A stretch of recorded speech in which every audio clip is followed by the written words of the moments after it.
Okay, ready. So we will continue now. Our Matthew chapter 5. Do you still remember the Beatitudes? Yeah. Yeah, like give me one. Wait, is it like Blessed are those poor in spirit. Yeah, those are the first, the blessed sermon by Jesus. Then right after that, we discussed the salt and light, right? So how we're gonna be salt for the world because the world is decaying, and how we're gonna be the light, right?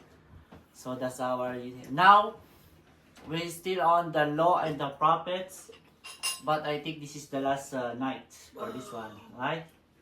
What are the law and the prophets topic nga? What are the verses? I'm not here to change the law. Or Yeah, to you abolish change the law.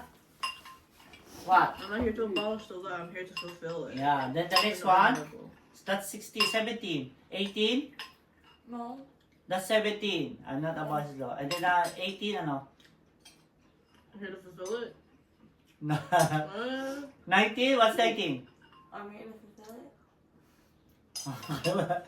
Oh, sige. But before we proceed, let's go to our favorite part of the lesson, the quiz. I'm not good at this one. So we already seen this, so supposed to be you know this already. This is your, I'm not. right? So the word means being to possess or have. Covet. Kabet, good.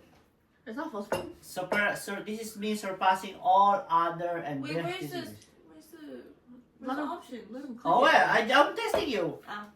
What? It's the long one. No, it's Huh? not. Right, eminent. Preeminent. Oh, tama si Mamata. Yeah. Precept. Greatest, the leading, foremost, best, finest, chief, outstanding. Preeminent. Preeminent. Oh! It's a general rule, like Precept. everybody knows this.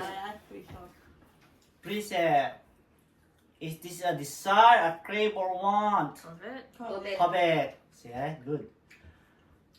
It's a divine instruction, commands, or principle. Precept. Precept, like this is the rule, the right. Why aren't you finishing it? Just agree.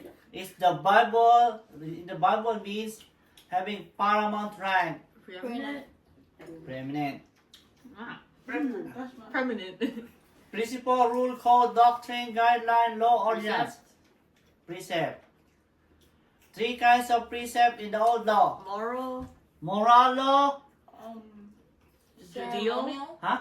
Ceremonial law, Judicial. judicial law. Yeah. You said it. I said first. That's a ceremonial. What was the 10 commandments that we discussed? You can't let. Can't That's strike your 10. mom. That's the one that we no, discussed. No, don't commit.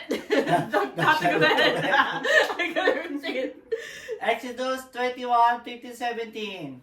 What's that all about? I forgot that. Is the mother? Adultery. Is that parent? Parent? Person. Ah! Parent. Leviticus. What's all about it? Adultery? Adultery. No? Leviticus 2010. Adultery! Deuteronomy 22, 22. Striking. Parent? No. Homosexual? Homosexual. Adultery. Anyone who attacks their father or mother is put to death. Exodus 15. 15. 15. Ah! So if a man found of adultery, Deuteronomy. uh, 17. curses your father or mother. 17. Adultery.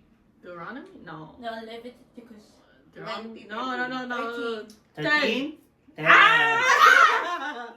So this is also adultery. 13? Deuteronomy. So Jewish people need to observe the Passover feast. Which law is this? Judicial? Ceremonial? Oh, wait. Ceremonial. Passover. This is Passover. It's a ceremony, right? 10 commandments. What law is that? Judicial? Moral? Moral law. This is like for She basically guessed. That's what you do. Sometimes striking you don't cause of answer. parent, punishment by law or by death. What is law? What's law? Judicial. Judicial? Moral? Moral? I don't know. No, wait. Judicial. Is it? Moral! It's about family. It's about rule. Magaling manghuda. Observe piece of the fruits. Judicial. Judicial. Ceremonial? Ceremonial. Where's judicial? Where's judicial? There, Yeah. judicial, this one. Tamil die. Okay, judicial. Adultery. Moral? Moral. I didn't even say. Piece of tabernacle. Ceremonial? Ceremonial. Ceremonial. Homosexual. Moral? Moral. Bro, it's a pattern. This passage contains the example of bad man went to heaven Luke? and a good man went Luke. to hell. Luke 18, 9 to 14. That's the last time. I think that's it. Alpha. The religion of self-achievement. Self-righteousness? Self-righteousness. Okay, that's it. Yeah, I'm back to first honor. Let's go. I'm second on Oh. This other one. Good job. Compare. Nalagbuhay. Ma, can you also put this back, please? Thank you. Merci beaucoup. Where is it? I can't find it. It's gone. Gosh. Bang. Ito na nga. Ito. Ah, okay. Nilagay ko na yun. What the heck? They're basically like Cheetos. They're not even cheese balls anymore. Not even balls. Yeah. What's happening here? I can't pull it. from there. Oh, she stepped on the people. That's bad luck. There you go.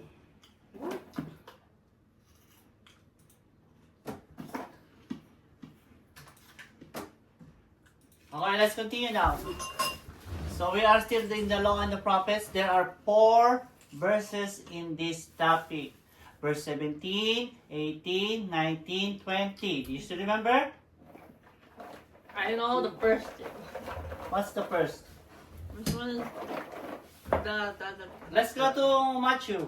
Come on. Okay, where's mine? Let's go. Verse 5:17. What is it? Do not think Ah! that I have Abolish come to the law. abolish the Yeah, law. that's You hold right. on! I have come not to abolish but to fulfill. 18. Could have waited. For truly I tell you, until heaven and earth pass away, not one letter, not one stroke of a letter will pass from the law until all is So accomplished. it means the Bible will be fulfilled. There are only 2 types of prophecy in the Bible. Fulfilled prophecy, that means already done. Unfulfilled prophecy, that means it's not yet done. So, but it says there, everything will be fulfilled. Okay? 19. 11:75. 19. 75. There, Therefore, right there. Just read up there. Read up there. whoever breaks Wait, one of what are you these saying? Oh, no, commandments no. and teach others to do the same will be the least in the kingdom. We discussed this. You follow the law, you teach it to others, you share it, you are the least or greatest? Greatest. Greatest. You disobey the law, even the small one, and you teach it to others, you'll be Least. the least. So it's your choice. What do you want? You want to be the least, you want to be the greatest. Right? This is like ranking. Okay? And 20, For I tell you, unless your righteousness exceeds that of the scribes and Pharisees, you'll never enter the kingdom of heaven. so here, Jesus is telling us what is the requirement to go to heaven. So what is the requirement? On the 20. What is the requirement? Unless you What is exceed? Above it. Like you go over it. You overtake it. Right? You go beyond it. So, the requirements is to be better than the and Pharisees. the scribes. Okay? So, because if you don't, you cannot go to the kingdom or in heaven. Okay? So we say that the law is permanent. The law